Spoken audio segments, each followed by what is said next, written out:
Good morning. My name is Philip Germain. I am the Vice President of Prevention and Employer Services at the Workers' Compensation Board. I'd like to welcome everyone in attendance and those joining us online. What we're going to share with you today is the impact of the implementation of the enhanced rate model, which will come into effect for 2018 premiums. We made a decision not to implement the model for the 2017 premium rates because, as you'll see, some of the impacts of the changes can be fairly significant on some industry sectors. Our board and administration felt it was important that we provide the opportunity for us to provide educational sessions related to what exactly is changing and how that might impact specific rate codes. So what we're going to show you this morning is not the 2018 premium rates. We're not going to attempt to guess what that would be because we don't have all the data to determine the 2018 premium rates. We will show you a comparison between the 2017 rates as currently calculated and published compared to the rate that would have been implemented in the enhanced model for 2017. So we've scheduled 2 hours for the session. We roughly have an hour for the presentation and an hour for questions. We'll take questions from the floor and for those online through the webinar. If you have a question after the session, so if the session's over and you're thinking about the presentation or going through it again, and you have a question, you can email that question to askwcb@wcbsas.com.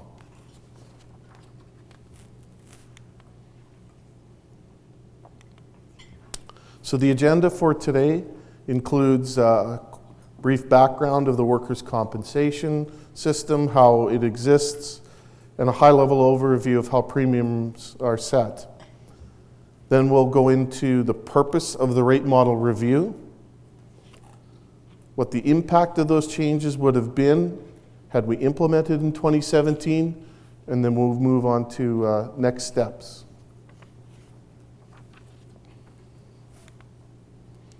So let's start with the background. Why do you pay WCB premiums?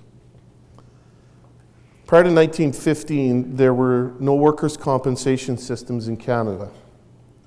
Workers seeking compensation for injuries that occurred on the job had only one option: to sue their employer. Most cases were not successful, and in fact, in most cases, the worker didn't have the resources to even sue the employer. But when the worker was successful, it often meant the demise of the employer, forcing them into bankruptcy. Neither of those situations were beneficial from an economic perspective. The Ontario government began to notice fairly dramatic increases in the use of their social security systems because workers, in the absence of a working insurance program or their ability to sue their employer, was left without any way to pay for medical or earn a living. These workers ended up on social assistance, elevating the cost of those programs. So the government, recognizing this, appointed a gentleman by the name of William Meredith in 1913 to study the issue and come up with an alternative to the current solution back then. Meredith came up with this notion of creating a workers' compensation system. The approach he took is often referred to as the historic compromise. This compromise meant that workers gave up their right to sue in exchange for medical wage loss benefits, and employers assumed the cost of the system in exchange for protection from legal action. All jurisdictions in Canada adopted the model and has its own workers' compensation legislation. It's evolved over the years. However, the 5 principles upon which it was designed continue to form the foundation of compensation systems today in Canada and, in fact, around the world. The 5 principles include no-fault compensation, which means workers are paid benefits regardless of how the injury occurred. The worker and employer waive the right to sue. There's no argument over responsibility or liability for an injury. Security of benefits, which means a fund is established to guarantee that funds exist to pay benefits. 3, collective liability. This means that covered employers, on the whole, share liability for workplace injury insurance. The total cost of the compensation system is shared by all employers. All employers contribute to a common fund. Financial liability becomes their collective responsibility. Collective liability is common to all insurance programs. For example, your house insurance. Think about your house insurance. You don't self-insure. Our house insurance is based on the collective experience of the people with similar risks as my house, or your house, whether or not it's your house size, the cost of your house, whether you have a fireplace, smoke alarms, you live in a floodplain. All these things determine the risk pool that you go in with similar types of risks and homeowners, and you share in those costs. The fourth principle is something called independent administration, which means that organizations who administer workers' compensation insurance are separate from the government. And the fifth and final principle was exclusive jurisdiction, which means that only workers' compensation organizations provide workers' compensation insurance. All compensation claims are directed solely to the Compensation Board, and the board is the decision maker and final authority for all claims. These 5 principles remain valid today in supporting an effective compensation system.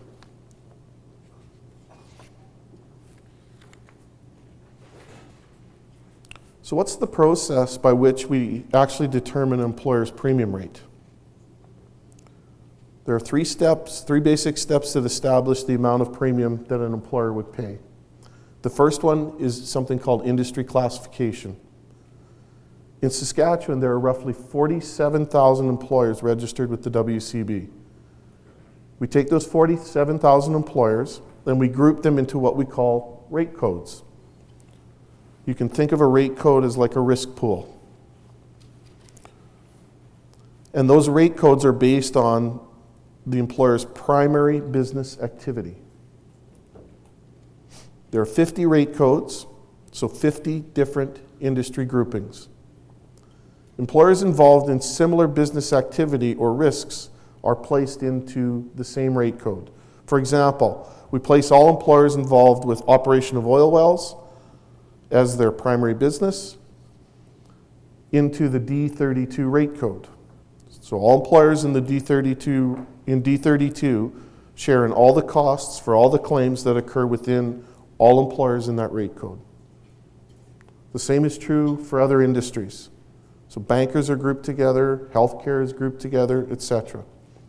The premium rate is determined at the rate code level.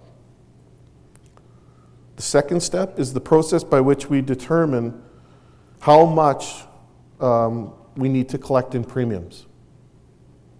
And we're going to go through this, that's the bulk of the presentation as we go forward, is how the rate setting process works at the industry premium rate level. So after the second step, we arrive at what is called the base industry rate. So every employer in the rate code would start off paying the same base premium rate. But recognizing that individual employers in the rate code might have different experiences, we hold individual employers accountable for their own experience. And we've done this by introducing something called the Experience Rating Program, which has 2 streams. The first stream is called the Standard Program. The Standard Experience Rating Program is designed for smaller employers who pay us less than $21,000 in premiums over the previous 3 years. This program is frequency-based, so it's based on the number of time loss claims you've had. Depending on the number of time loss claims, you may be eligible for a maximum discount of 25% or a maximum surcharge of 75%. The second stream or second program is the Advanced Experience Rating Program, which is for large employers that pay us $21,000 or more in premiums during the previous 3 years. This program is cost-based. So it's based on the costs of claims, not the number of claims you have. And if your individual claims experience is better than the average for your industry, you may be entitled to a maximum discount of up to 30%. If your injury experience is worse than the average for your industry, then you could be subjected to a surcharge of up to 200%. So to recap, employers are placed in rate codes based on their primary business activity.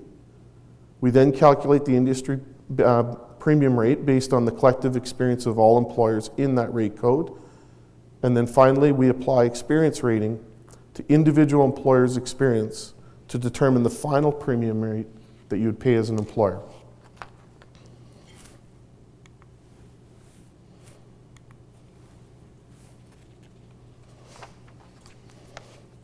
So why did we need to review the rate model? So as part of the overall review of our financial system, we began by looking at the way we invest our funds. So when we established the premium rates for 2017, what we were seeking to do was establish the premium rate necessary to be collected today to pay for all the costs for all the claims that would occur in 2017. We don't pay all the costs for those claims in 2017. They could be paid out over as long as 50 years. So if you're 14 or 15 and you're severely injured, our benefits end at the age of 65. So it's possible for us to have costs associated with a claim for 50 years. So we're trying to estimate, through the rate model, we're trying to estimate the costs for claims that would occur in 2017 as far out as 50 years and collect the present value of all those costs today through a premium rate. Because we're not spending all the money we invest in those premiums. And those premiums are expected to earn a certain rate of return in order to fund future costs that have to be paid. Kind of like a pension. So we first undertook a review of our investment policy, which is the way we allocate our investment funds into various asset classes that are available. For example, equities, bonds, real estate mortgages, etc. And following this review, we undertook something called an asset liability study, which simply seeks to look at how closely we match the income coming out of our investments with the cash flow required in order to meet future payments. So we have to achieve a certain rate of return that is assumed in the calculation of our premium rates in order to have sufficient funds to pay those costs. So part of the asset liability study was to see how closely our assets matched our liabilities, and the actuary that we hired was a firm called Eckler, who determined that we should probably review our rate-making model because it's an integral part of our revenue generation stream. Secondly, we were hearing from employers, particularly in recent years, that the rate model was not reactive enough to the changes in experience in the industry. So it's for those two reasons, the information we got back through the Eckler review of the asset liability study and the feedback we were getting from employers, that the board asked us, the administration, to undertake a review in the way in which premium rates are established, which is the second step in the rate-making model, or in the rate-making process, I should say.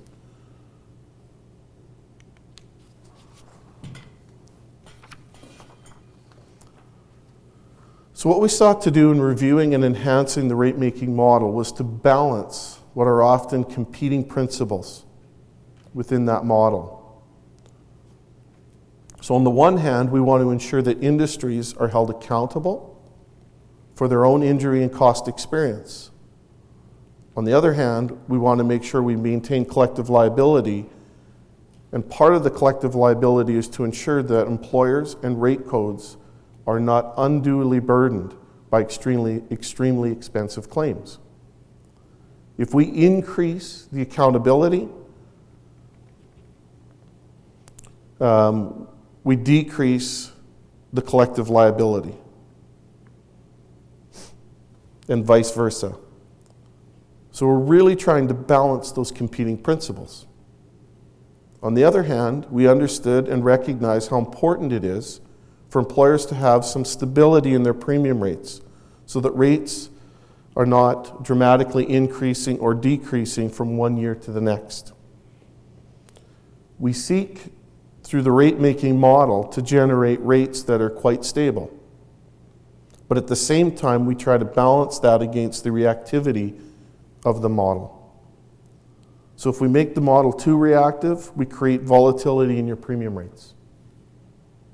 They bounce around. If we create too much stability in the premium rates, we withhold the reactivity of the model and to the current experience or most recent experience of a rate code. So we're really trying to balance all four of these principles that underlie the rate-making model in the most transparent way possible.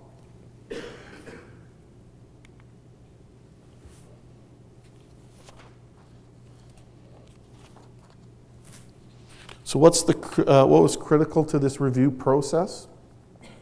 The fundamental things that we were trying to maintain as we reviewed the model.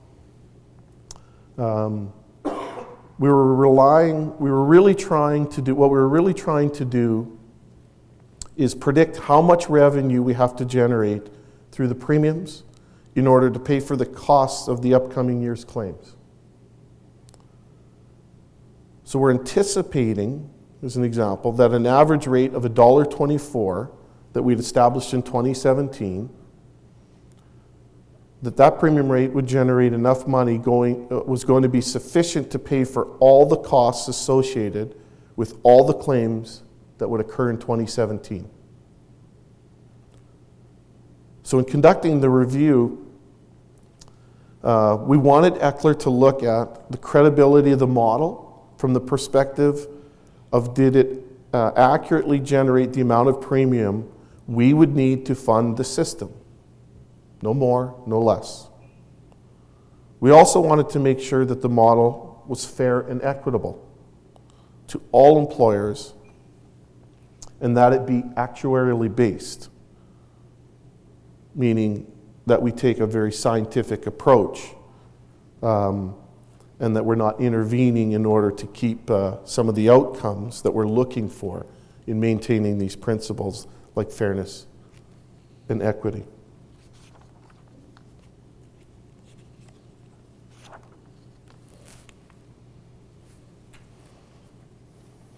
So the rate model itself.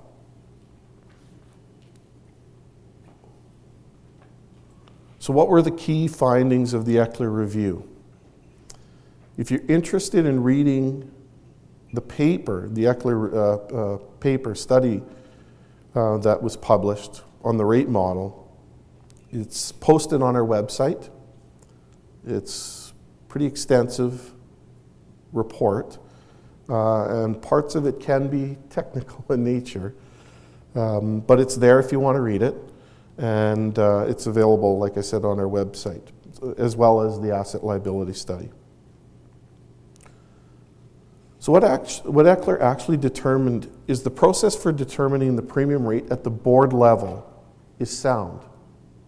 And it works well for generating the revenue requirements at what we call the board level. I'm going to use the term board level or board level experience a few times through the presentation. And what I'm meaning when I say that is it refers to the collective experience of all employers in all 50 rate codes within the Saskatchewan WCB system. So the current model works well in predicting the future costs and the premiums required to fund those costs at the board level. What Eckler also found, however, is that it needed some refinement because it was not doing as good a job when you got down to the individual rate code level. And quite frankly, over the years, we found that as a result of some of the changes in things like the economy, injury prevention programs, some of the principles like accountability and reactivity had deteriorated, and which was requiring us to intervene in order to maintain things like rate stability and reduce volatility in premium rates. So Eckler made 7 recommendations, and I'm going to talk about at some level of detail, except one, and I want to cover that particular recommendation off now. And it relates to the second recommendation, classification. What Eckler noted was that in Saskatchewan, we have 50 rate codes, and some, in fact, many of these rate codes are very small. I was looking at some of the data last night, and some of these rate codes have less than 50 employers in them. It's very difficult to predict the future claims and claims costs in such small rate codes. For example, if you conduct a survey and your sample size is not very big, your survey may not be credible. So what Eckler noted is that we don't actually have a process for systematically reviewing the classification system. Eckler said we ought to build a process that would require periodic reviews of the classification system, with the thought that perhaps merging some of the smaller rate codes with other rate codes to create a larger sample size that would enable us to credibly predict the experience of the rate code. What the board has decided is that they would like us to build the process, they'd like us to build that process, but in the meantime, there are no immediate plans to review the classification system or merge any rate codes. Any process we build would require a fair bit of analysis and include consultation with industries that are impacted by any change.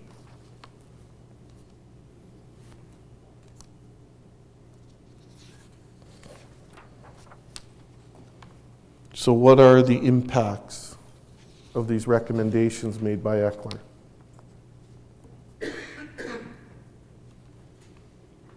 So before I get into the details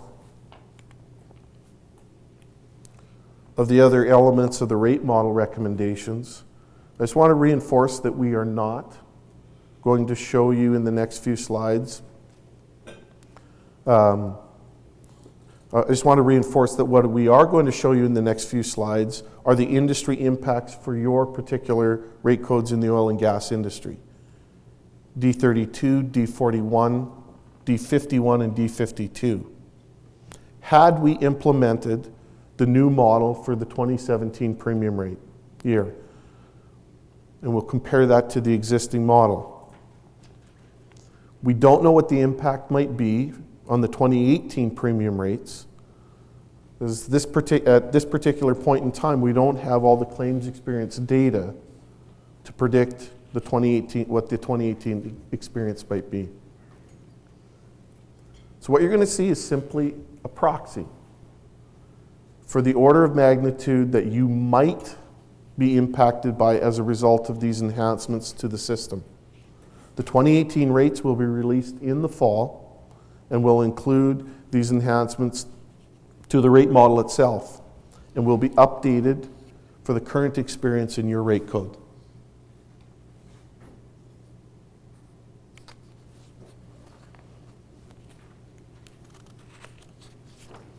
So the first recommendation Eckler made was related to a concept called credibility. And it very much refers to what I just talked about earlier in the classification, from a classification perspective.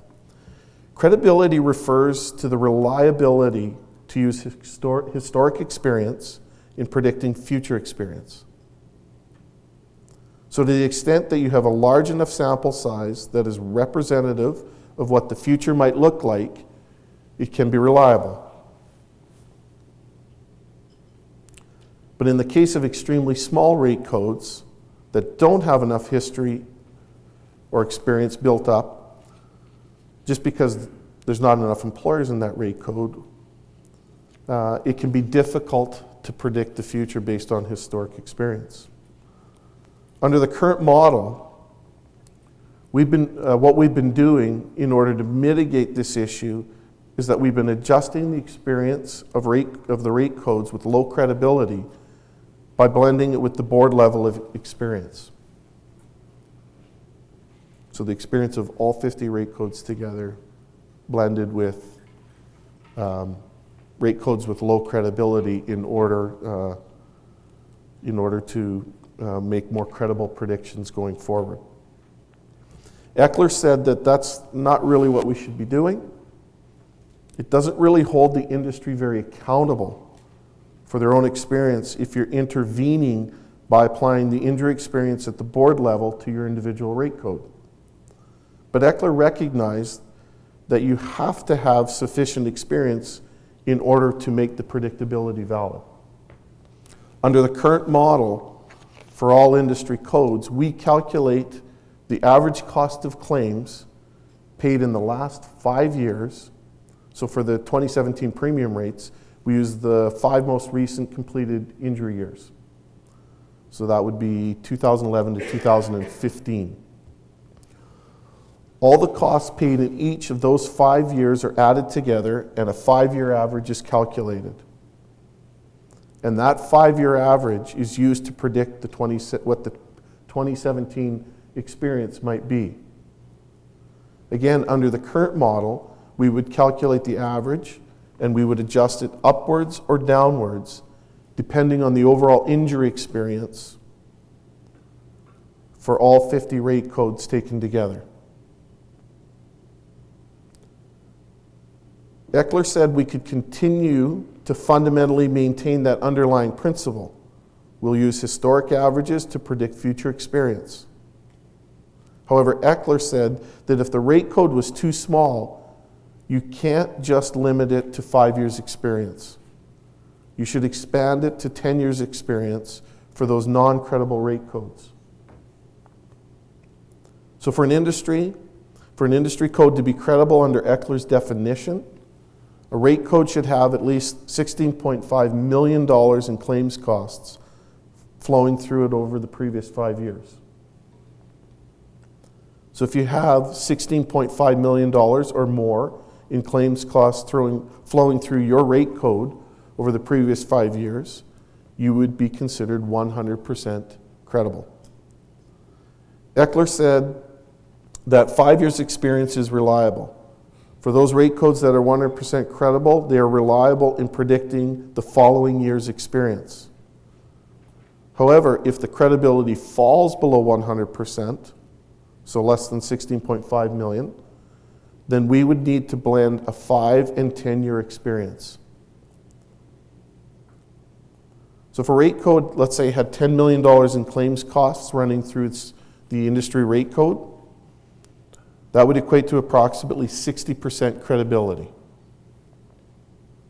So for the industry rate code, we would use 60% of the average for the last 5 years and 40% of the average for the past 10 years. And that blended average is what we would use in order to forecast what the future costs might be. Generally speaking, we adjusted all of the experience with the board level experience for most rate codes. If a rate code experience is worse than the board experience by us, so blending your rate code experience with the board level experience, not doing that anymore, and by looking at just your industry's 5 or 10 year average costs, would typically result in your rate increasing. If your industry experience is better than the board average, then this would have the effect of reducing your premium rate.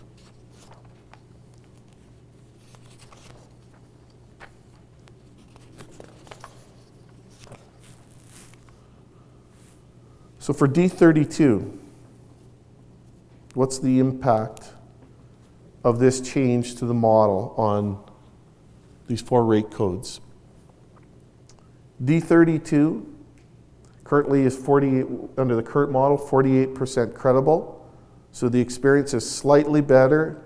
Their experience is slightly better than the overall board experience, which increases their cost used in the current model, causing a decrease in this element of the premium rate. When you move to the enhanced model, this rate code is now 44% credible, so we would have to blend 10-year costs and 5-year costs. And the 10-year costs are higher than the 5-year costs, which increases the costs used in the enhanced model. When you combine those two impacts, it results in a 1 cent reduction in the premium rate, had we implemented this in 2017 for D32. For D41, there would have been no impact. D41, under the current model, is 69% credible, and their experience is very similar to the overall board rate. Under the enhanced model, it's 100% credible, and we would only use the 5-year average. And the impact of both of those, again, is no net change had we implemented in 2017 to the enhanced model. D51. D51 under the current model is 29% credible, so a small rate code.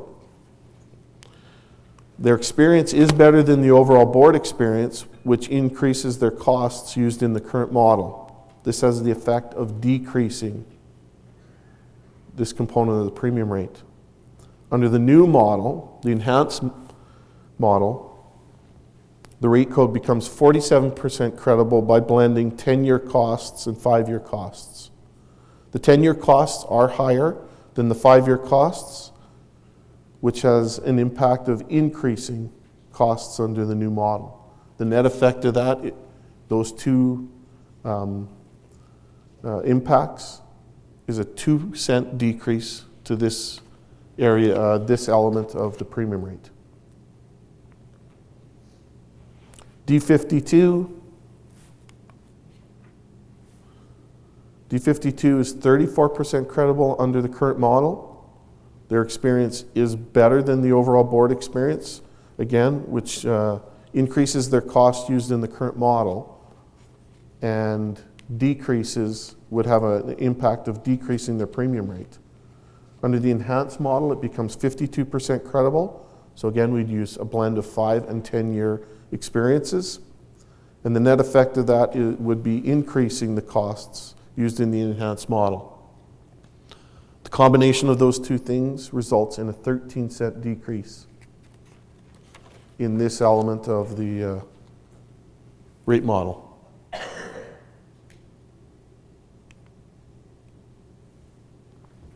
The next recommendation that Eckler made had to do with the use of indicators to predict future costs.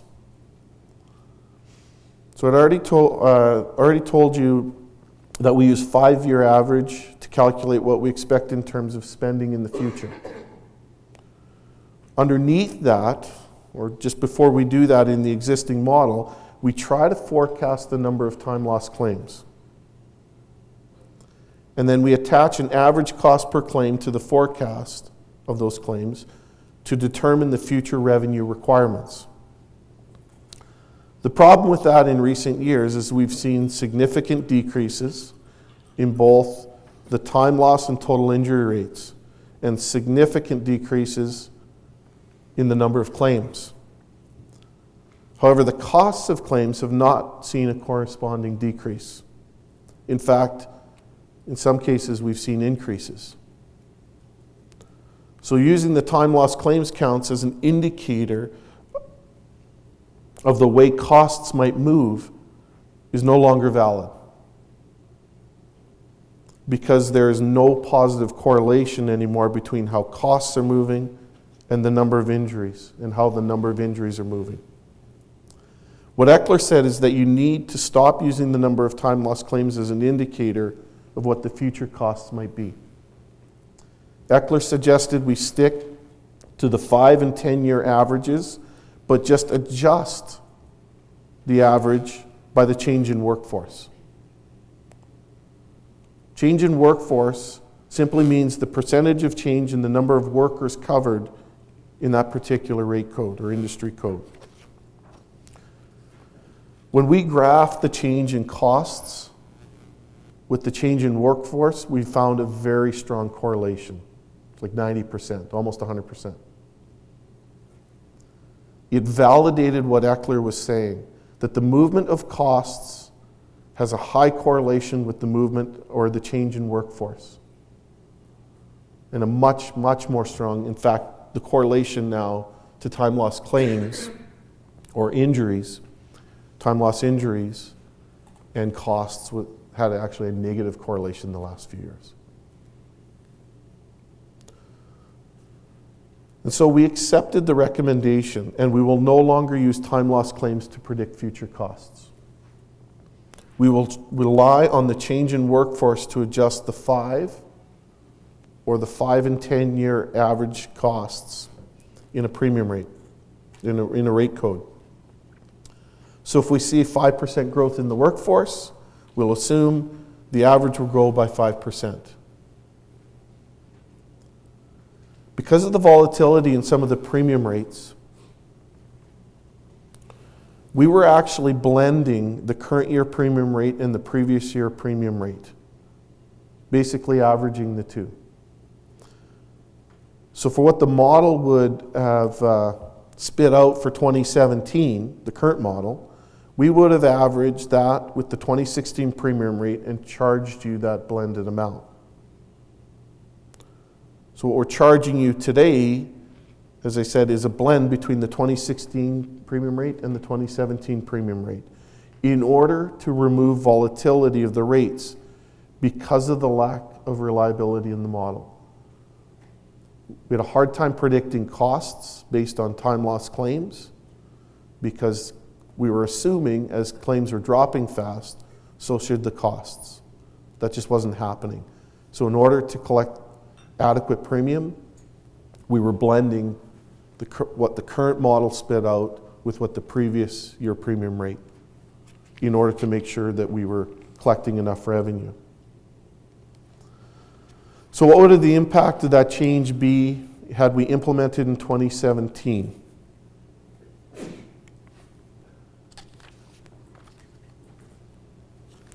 So there's two things at play here. The enhanced model and the current model. For D32, D32 has had significant time loss claim increase over the last couple of years. This means that using time loss claims caused the rate model to expect a corresponding increase in claims liabilities. Note that from 2014 to 2015, the size of the oil industry, which you guys know, has seen significant decline. Using workforce will cause the rate model to expect a decrease in claims liability that is in line with the recession that we're seeing in the industry, or we're seeing in the industry. Therefore, the adoption of workforce as an indicator of costs will reduce D32's premium rate by 5 cents. Under the current model, in order to promote industry premium rate stability in light of the large swings in time loss claims, the initial premium rate was averaged with the premium rate for the previous year. Since we were no longer doing this, that would also cause your rate to decrease by 3 cents.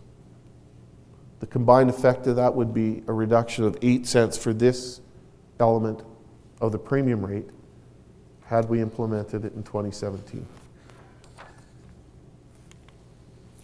Considering the same two factors, for D41, the impact, again, was 0 when you add the enhanced model and remove the current model effect.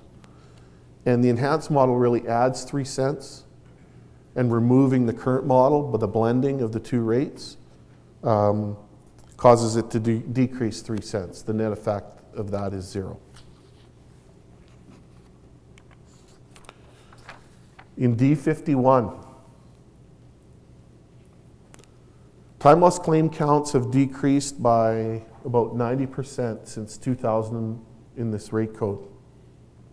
This means that time loss claims cause the rate model to expect a corresponding significant decrease in claims liabilities. Note that the claims costs have been relatively stable over the past 15 years. They have not declined really at all, while yet the number of claims have declined significantly. Using the workforce model causes the rate model to expect a slight decrease in claims liability that's in line with the recent decrease in workers. However, the decrease in the economy is much more gradual than the decrease in the time loss claims. Therefore, the adoption of workforce as an indicator in this rate code increases the D51's premium rate by actually 40 cents. When you remove the current model, blending the current premium rate with the previous year's premium rate, it actually removes 14 cents. The net effect of that is an increase of 26 cents for this element of the rate.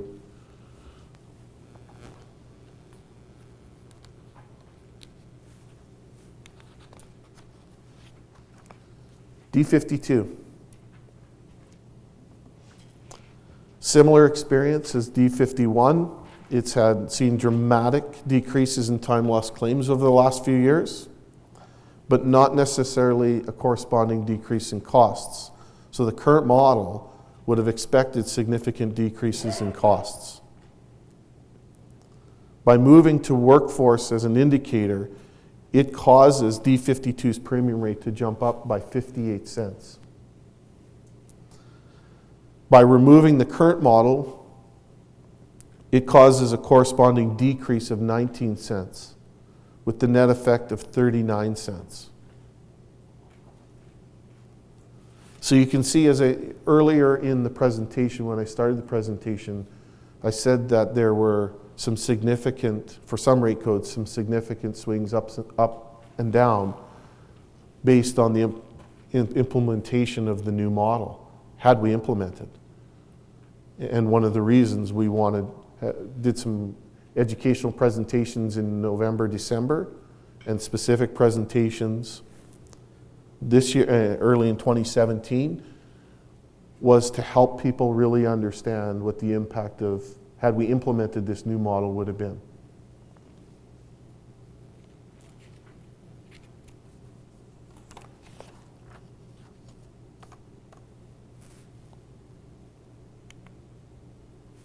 Oh. Nope. Costly claims pooling. Next recommendation that Eckler made that the board accepted relates to costly claims pooling. So I said earlier, collective liability has two basic elements to it.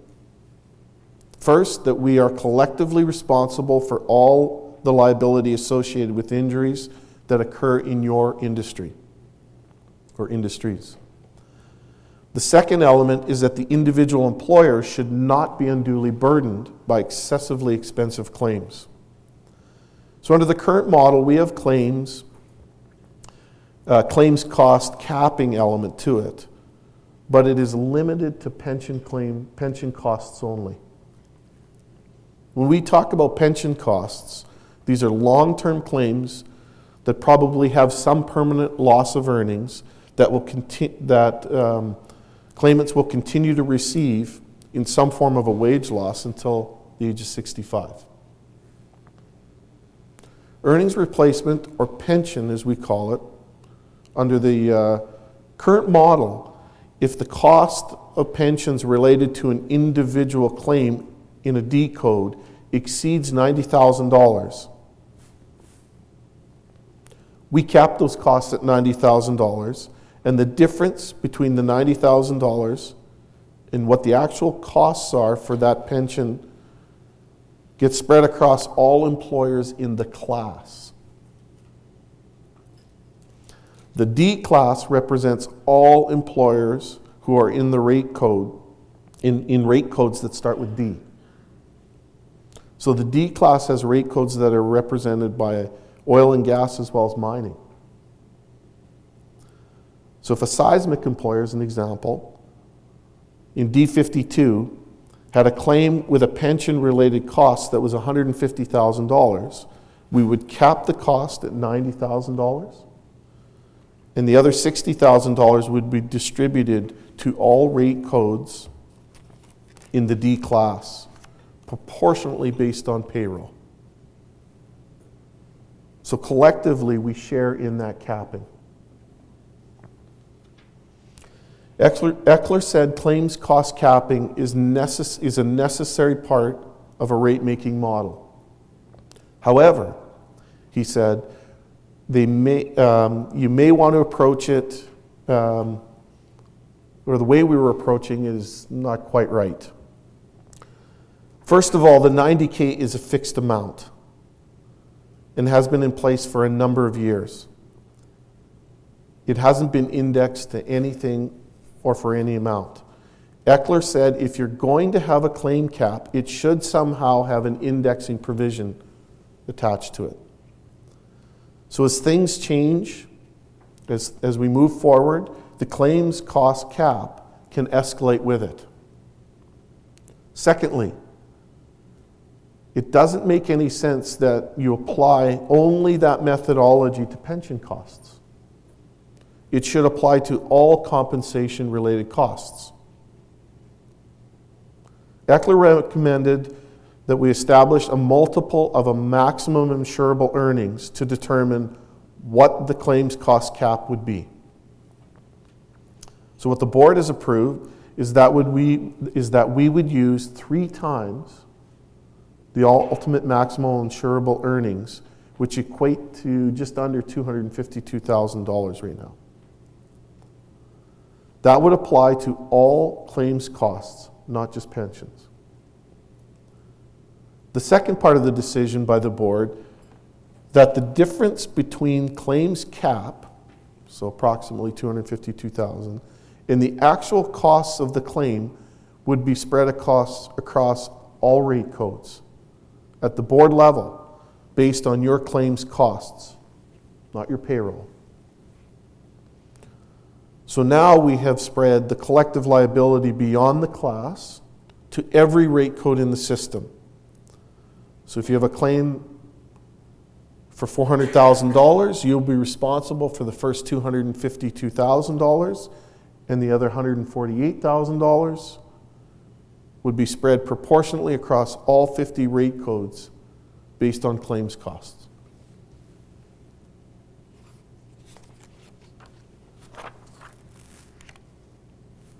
So what's the impact of this change in the rate model?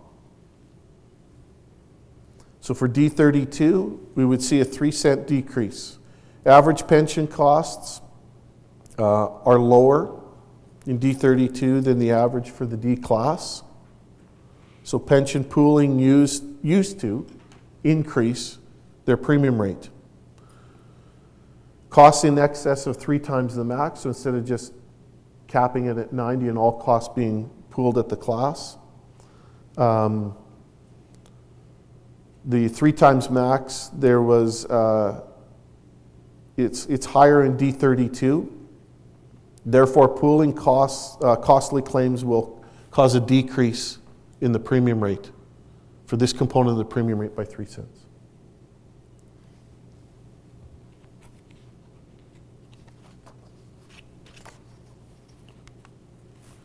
For D41, my papers don't stick together. For D41, the average pension costs were 108% higher than the average for the D code. D41 used to benefit from pension pooling, but now they're going to be more responsible because when you implement the 3 times max, they're taking on more share of their pension costs. The net effect of this is an increase of 9 cents to this portion of the premium rate.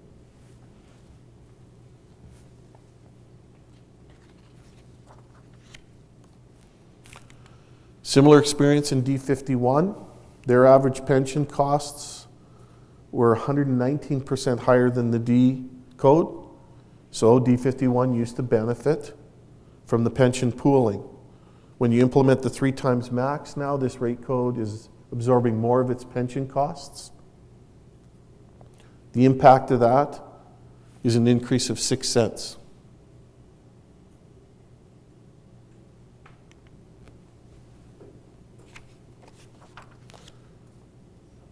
And D52, their average pension costs were slightly less than the average for the rate code. Pension pooling used to slightly increase their rate. However, costs in excess of 3 times the max is actually less than the board average. Therefore, pooling costly claims will increase their premium rate. So there's 2 components here that are at work. Either of those can cause this element of the rate code to go up or down.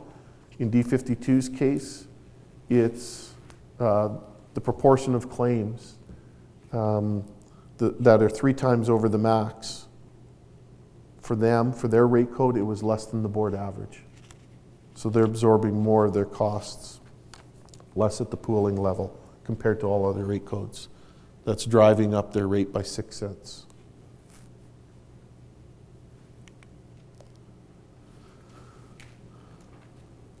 The next recommendation dealt with fatality costs. Under the current system, we calculate an average cost per fatality for all fatalities that occurred over the last 10 years. And every rate code gets charged the same amount whether or not you had a fatality. The 2017 rates include a 4-cent charge for average cost for fatalities over the past 10 years. Eckler said that's not very good accountability. What you should be doing is you should be holding rate codes that have fatalities more accountable for their own fatalities. Depending on the credibility of the rate code, we'd look at the average cost of fatalities over the past 5 years, or for low rate codes, that blend of 5 years, that 5 and 10-year average of fatality costs. So the cost of fatalities can vary significantly. If a single person with no dependents, the total cost of that incident might be $10,000, burial costs. However, the cost of a death of an individual who is married, had several dependents, could be as high as $1.6 million over the life of that claim, based on the benefits that that family would receive. So in order to recognize the diversity in the cost of fatalities, the board said that they would cap fatality costs at the same as any other claim, 3 times the maximum insurable, which again is currently just under $252,000. So let's look at the impact of these changes had we implemented them in 2017.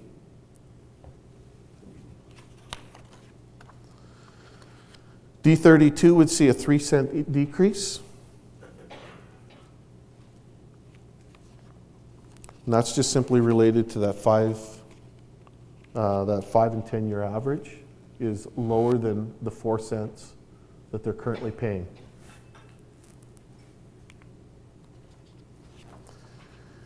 D41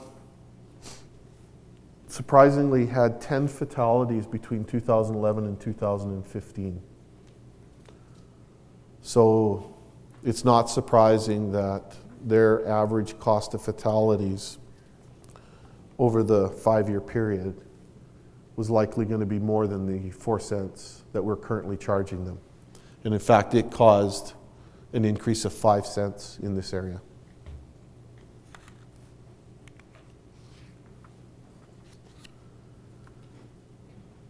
D51 actually only had one fatality between 2011 and 2015, but it was obviously an expensive fatality. And it's causing a 2-cent increase over the 4 cents that's being currently charged. And D52 had 2 fatalities between 2011 and 2015. The net impact of that would be a 2-cent increase over the current 4 cents that's being charged.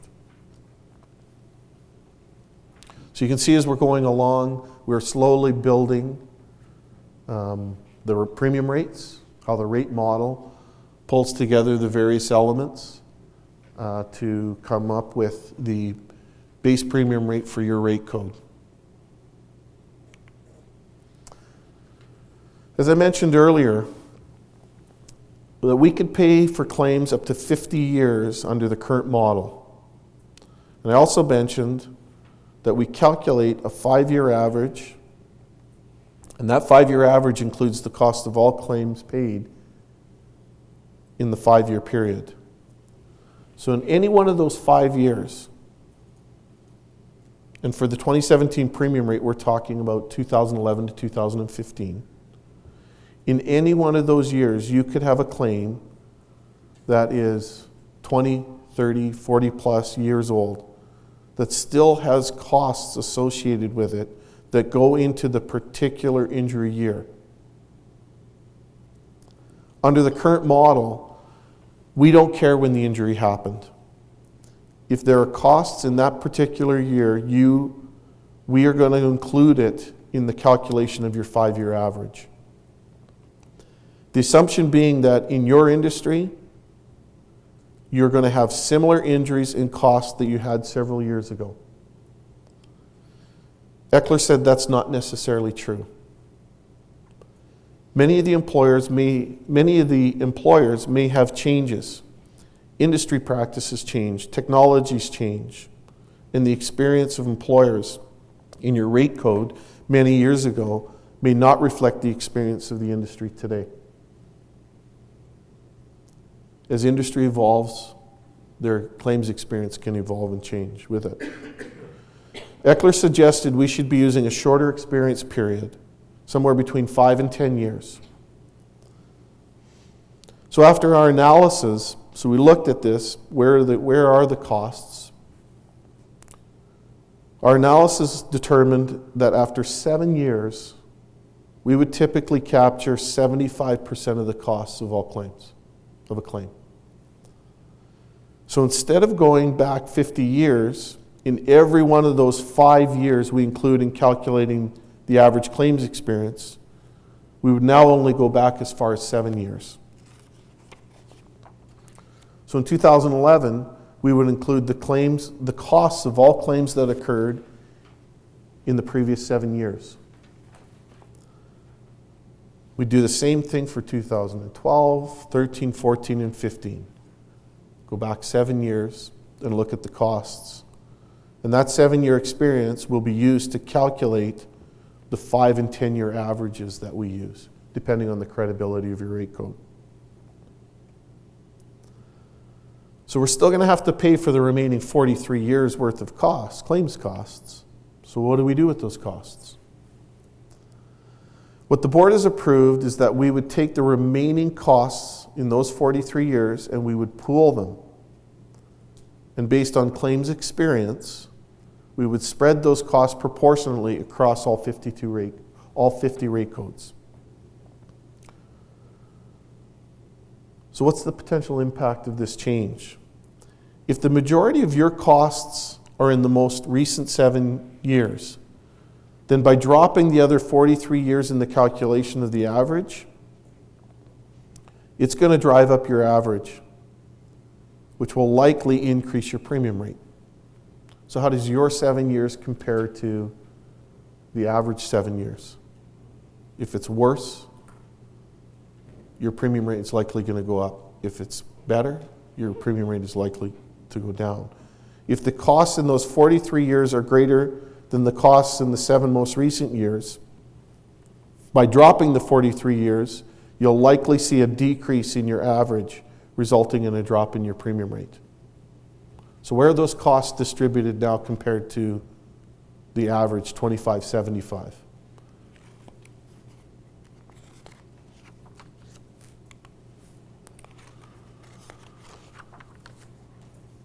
So to reiterate, this change is going to increase reactivity and accountability by putting emphasis on the most recent year's experience.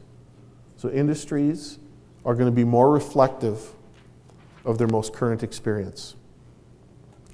So D32 has a larger portion of costs in the long-term averaging. So this pooling, the pooling of those costs, decrease their costs and therefore decrease their rate by 4 cents.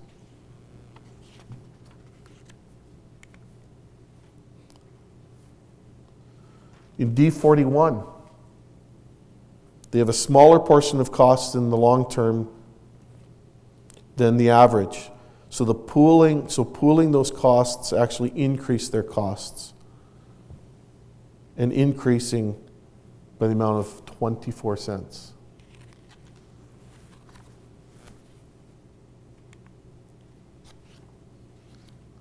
In D51, they obviously have a larger portion of costs in the long term than the average. So pooling those costs decrease their costs, causing their rate to go down in this element 3 cents.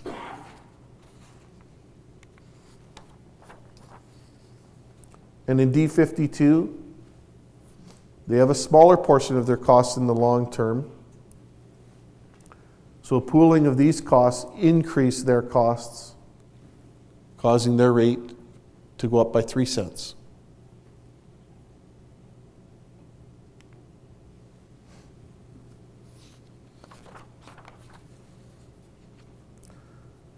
The next recommendation had to do with the way we allocate administration costs. So our administration costs, like most organizations, are divided into 2 categories: fixed and variable. Fixed costs are those that you incur regardless of the business you are in. For WCB, it includes things like our building maintenance, IT, human resources.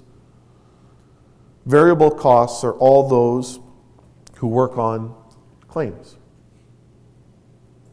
Under the current model, we've assumed that 90% of our costs represent our fixed costs, and the remaining 90% represent our variable costs. The 10% fixed costs are allocated across all employers based on their percentage of payroll. The 90% variable costs are allocated or spread across all employers proportionately based on their claims costs. Eckler said that this is a great approach, but that we should make sure the percentages are right, which caused us to undertake an analysis and actually divide our costs into the fixed and variable categories. When we completed the analysis, we determined that our fixed costs are 30% and our variable costs are 70%. So we adjusted the fixed component from 10 to 30 and the variable component from 90 to 70.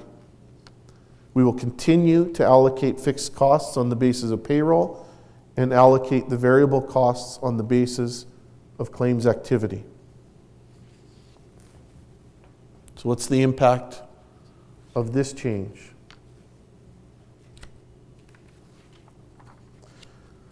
So in general, industries with lower premium rates will typically see an increase in their administration component.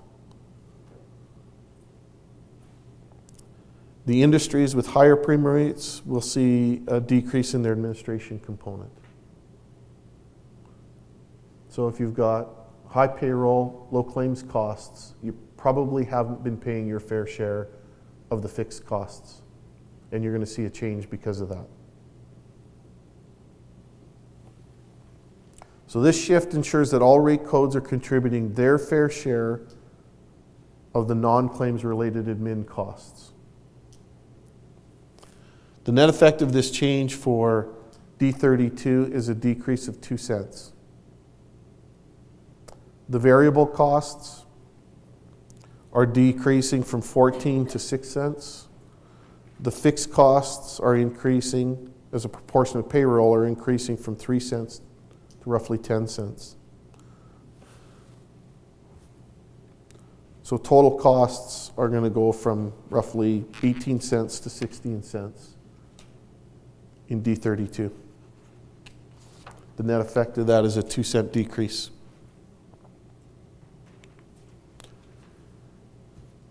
D41 is going to see their variable costs decrease from 38 cents to 34 cents.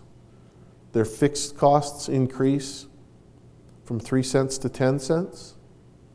So in total, they'll pay 42 cents. What they're paying currently is 42 cents.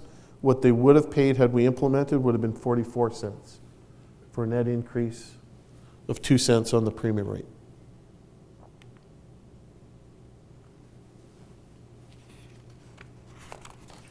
D51, the variable costs would have decreased from 48 cents to 34 cents.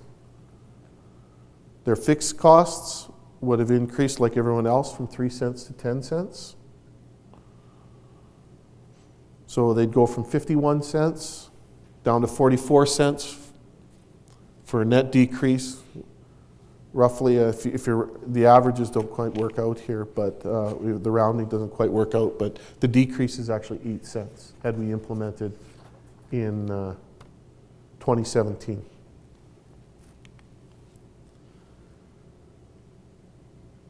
And then for D52, seismic drilling, the variable costs would decrease from 67 cents to roughly 38 cents.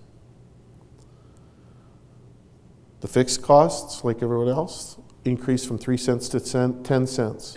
So it would go from 70 cents, roughly 70 cents, down to 48 cents for a net decrease of 23 cents in this element of the premium rate.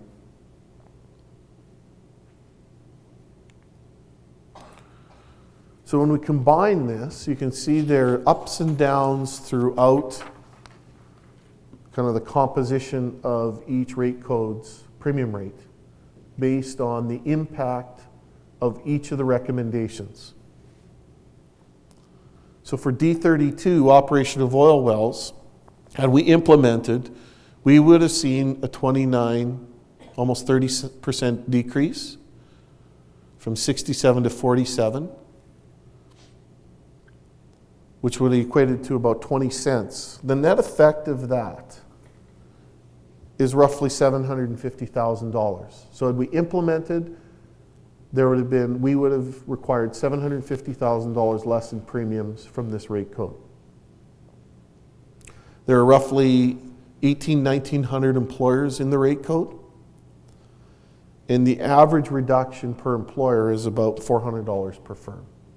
Now, obviously, depending on your size, you're going to pay more or less, but the average would have been about $400 per firm in the rate code.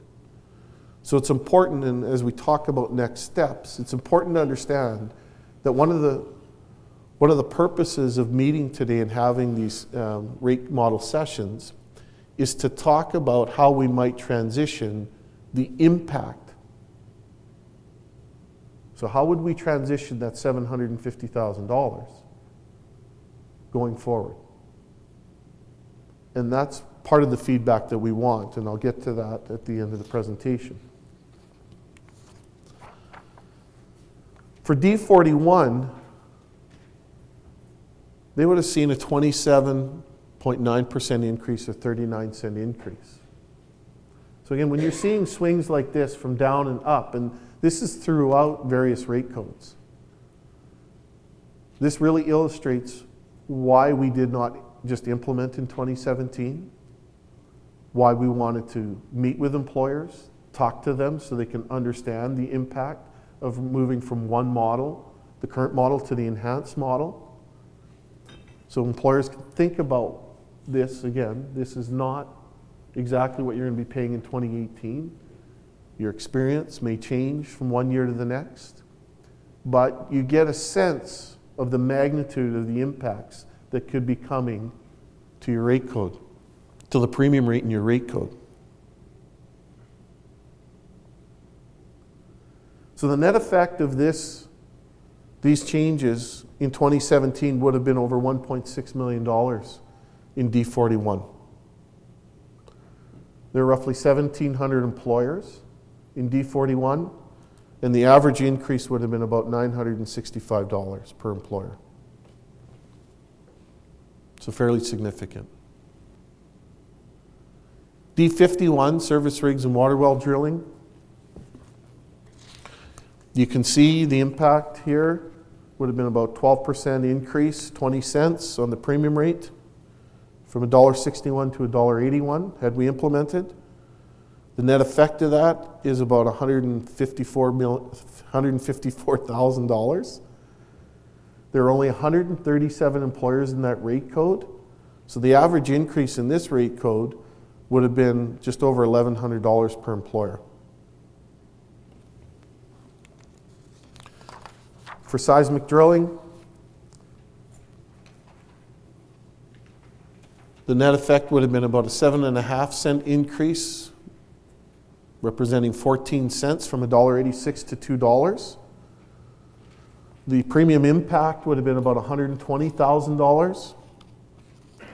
Now there's only 83 employers in this rate code, so the average increase in this rate code would have been just over $1,400 per employer.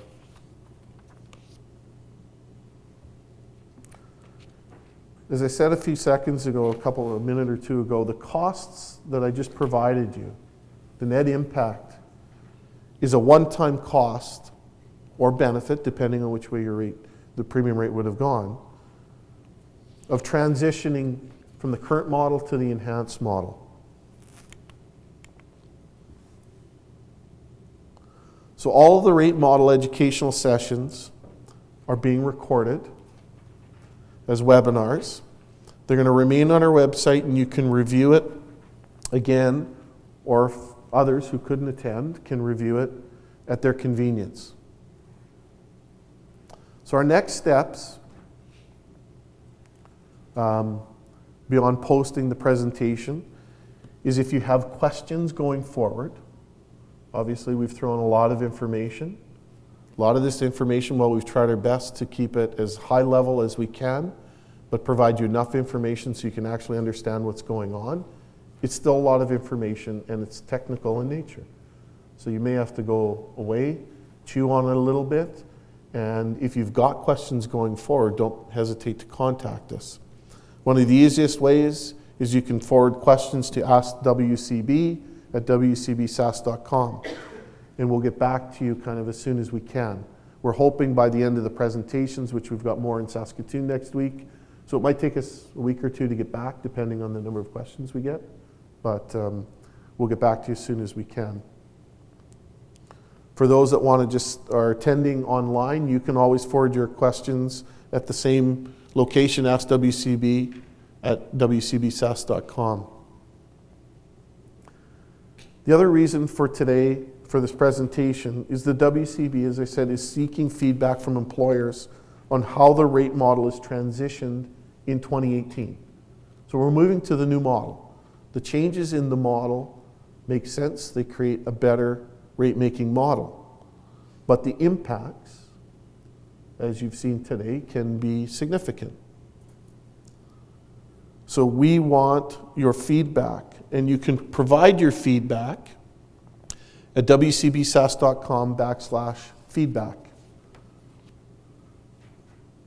Transitioning to the enhanced model fully in 2018, but that's going to be also based, don't forget, on not just the model, but your experience. Your experience from 2012 to 2016 will also impact whether your rates are going up or down, as well as transitioning to the new model will potentially cause your rates to go up or down. So in some cases, your experience may improve enough to totally mitigate the impacts of the new model. In some cases, some rate codes could see experience causing premium rates to go down and the move to the new model going down. And obviously, the worst case scenario for some rate codes is your experience is getting worse, causing an increase in premium rates, as well as moving to the new model. So there's a number of different things that could happen, but a lot of it, some of it is based on your own experience from 2012 to 2016 as well, as to what you're going to see for a premium rate next year. The feedback, so if you go on the website, there's going to be that area for feedback. That is going to be open until April 7th. Some of the things that, and what you're going to see in that feedback survey is a couple of recommendations. One, in terms of should we transition this all in 2018? Should we transition it over a couple of years? So we take the amount and split it between 2 years and add or decrease the premium rate based on the total amount, the impact the enhanced model has. So for example, if your rate code was going up by $50,000 because of the enhanced model, you'd pay $25,000 more in 2018 and $25,000 more in 2019. Because the change from the current model to the enhanced model is a one-time impact. And then we'll leave it open to any other ideas that you may have in terms of transitioning.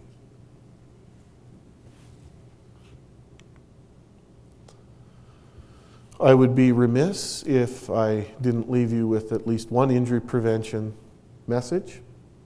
As you all know, the easiest claim to manage is the one that never occurs. Mission zero, zero injuries, zero fatalities, zero suffering has been a goal for many years, an objective. And last year, and I think for the last 3 or 4 years, we've seen the percentage of employers who have achieved mission zero, zero injuries, increasing. Last year, it reached 88% of employers had zero injuries. That was an increase over 87, which was an increase over the previous year. So things are improving, but again, the impact of injuries the most effective way to impact the cost of injuries is to prevent them from occurring. So with that, I will now open it up to questions.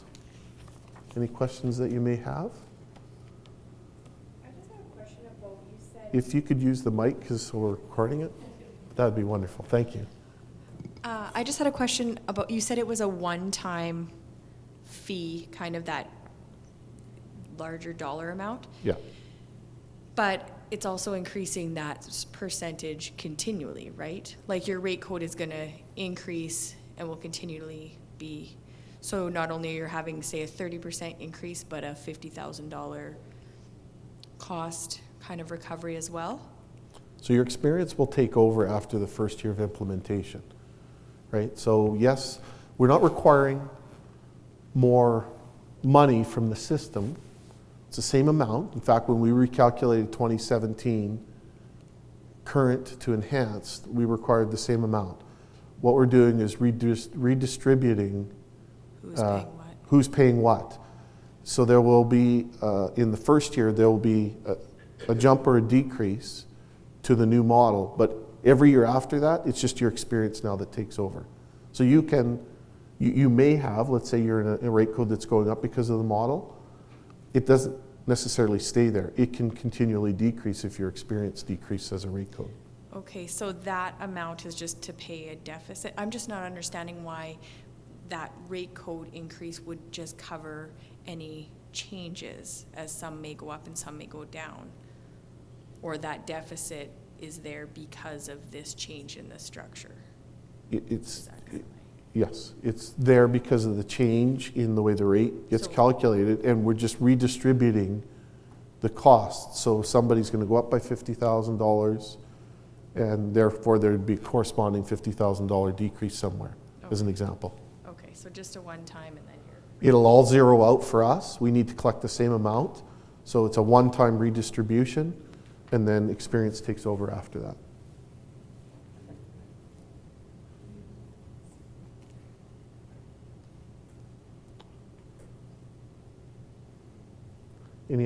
Any questions online?